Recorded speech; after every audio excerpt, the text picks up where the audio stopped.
Guys, so it's Monday afternoon slash evening. Went to work. I didn't bring lunch with me today because I was running behind and I forgot. Tonight we are doing leftovers. I made a cauliflower mac and cheese last night, which was pretty much just like the cheese part of the mac and cheese on top of steamed cauliflower and baked. And then I crumbled some bacon on top of that, and the kid was satisfied and actually asked me to make it again. So we found one thing that she likes. Yay! Right now I am in the process of making creamy chocolate soft serve avocado ice cream. I will see if I can find the recipe and post it in the description below. I kind of fudged it a little bit. I didn't have the sugar-free dark chocolate, so I just put in extra cocoa powder. It calls for 2 tablespoons of powdered sugar. So instead of that, I used these, which I got on Amazon. I got a 5-pack, which came with caramel, vanilla, clear, just regular stevia, and coconut flavored. I used that for sweetener, and it came out with almost like a pudding. And I am gonna put that into little pop things and hopefully have a little treat for the kids so she doesn't feel like she's missing out too much. And same for me, because I miss my ice cream. So that's what we're doing today. I forgot my lunch. So, back on that. Yeah, see, my ADOS, attention deficit, ooh, shiny. I didn't bring lunch because I figured I would be home by around 1 or 2 o'clock. By the time I got home at 2, I was so drained of energy, like it was unreal. I was ready for a nap. So definitely making sure that I have my lunch at lunchtime is very important to keeping my energy levels up. So that's my note for today. And we will see y'all tomorrow. Hey guys, it's Tuesday. I didn't feel like talking in the car this morning. I'm back in the kitchen. I'm working on dinner for tonight. I've got about an hour before I got to pick up my daughter. So I thought I'd try something a little bit different today. I am going to use the Indian butter chicken sauce that I jarred up the other day that was leftovers. I'm going to cook up some chicken breast, which I got to go to the store for again because I thought I had something in the fridge and it turned out to be bad. So I have to go to the store for the chicken breasts. But back to what I was saying, I am going to do the Indian butter chicken for dinner. But instead of doing the riced cauliflower, which neither me or my daughter really cared for too much, I decided, because I need something kind of carbohydrate-like, starchy something to go with it. Like, obviously we can't have rice. The riced cauliflower didn't work. So I found this recipe. It is a low-carb naan bread with melted garlic butter. So I am making the naan to go with the chicken. I will post the recipe down below. I've got my patties made out here. Didn't think you guys would want to see all the mixing and everything, but it's made with coconut flour.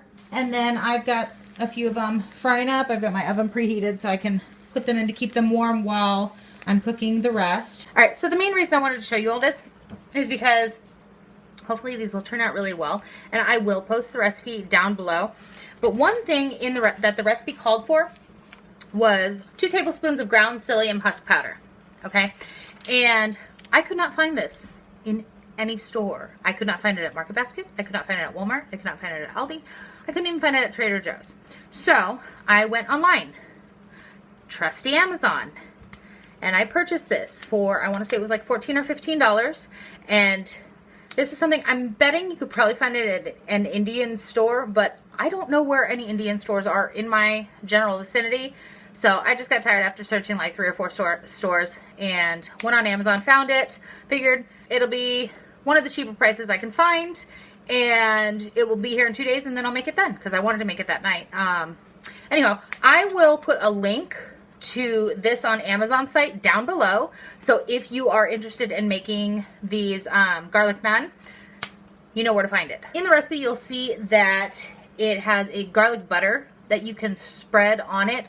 But rather than doing the butter and the garlic, oh, let me check on these.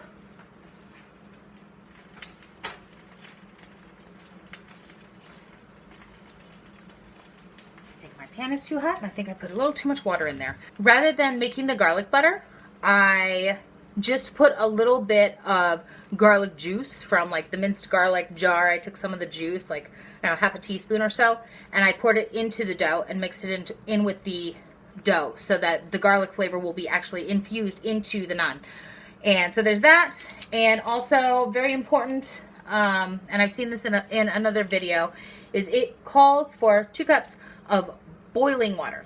Not just water, it has to be boiling. So I used my tea kettle and I just boiled up some water and put that in while I was making it. Apparently, this is a very important step, so don't use cold water. Make sure you have boiling water if you decide to do this. So we'll be back when dinner's ready. The naan keeping warm in the oven. And check this out. I just went to Shaw's because I needed some chicken breast for dinner tonight and walked up and saw this. All these chicken breasts, like almost 7 pounds of chicken breasts, I got for $3. I feel like I should be buying a lotto ticket right now because I was so lucky to walk up and see that. So most of this is going to go in the freezer for different dinners, and I'm just going to grab one, maybe two. Nah, one should be enough for the 2 of us for dinner tonight. All right, so I've got my Indian butter chicken here, along with my coconut naan. I put some of the Kerrygold butter on top of that. Texture-wise seems like it's good, so I'm very pleased with this, and that's what we're having for dinner tonight. Morning, guys. It's Wednesday. I have a couple of thoughts. Number one, I found it very difficult to get out of bed this morning. I'm actually running about 15 minutes late because I also forgot to get gas last night. Reasons. Now, I've had really good energy throughout the last couple weeks, and I've been sleeping really well and usually waking up well before my alarm. Last night I felt like I needed a little bit of help to get to sleep, so I took a melatonin. This is the second time this week that I've done this where I just did not want to wake up. So I think that maybe my body is now producing enough melatonin that when I go to sleep, I stay asleep until my body's, got enough rest. So that's thought number one. Everybody seems to be asking for midweek updates, so I am going to finish up with today, and then I will compile all of my footage for the week and post today, as well as posting on Sunday with my weigh-in. Which leads me to my third thought. It seems like the first week I had a loss of 6 pounds, and then I was 2 pounds last week, and based on what I'm hitting this week, I think my body is comfortable letting go of about 2 pounds a week. I think the first week was a lot of water weight, and from here, I'm guessing, anyways, at this point, because I don't have a whole lot to go off of, but I'm guessing that I'm going to be losing approximately 2 pounds a week doing this. So that's our thoughts for this morning. We'll catch up with y'all later. Alright guys, so it is now Wednesday afternoon. I'm getting ready to start putting all my stuff for the week together. I was trying to figure out how exactly to do midweek updates without focusing too much on the scale. So what I'm going to try to do is keep track of measurements on Wednesdays. I just took all of my measurements. I'll share those with you. So each Wednesday, we will go through and see progress as far as what's getting smaller. So we're going to start here. The smallest part of my waist currently is 55 inches. My hips, belly, and butt area is 60 inches. My chest is 56 inches. My upper arms are 20 inches. My wrist is 7.5 inches. My forearms right here are 14 inches around. My thighs, the largest part of my thigh is 29 inches. And we're talking in circumference. Circumference, right? Oh gosh, geometry. The circumference. Radius, diameter, circumference. Yes, so 29 inches for my thighs. My calves have not changed in years. I have a hard time finding boots because I have 22-inch calves, and most of the wide leg boots only go up to approximately 17 to 18 inches. That's the widest they go, so I never get to wear boots. And my ankles are 12 inches in circumference. Those are my current measurements for this week.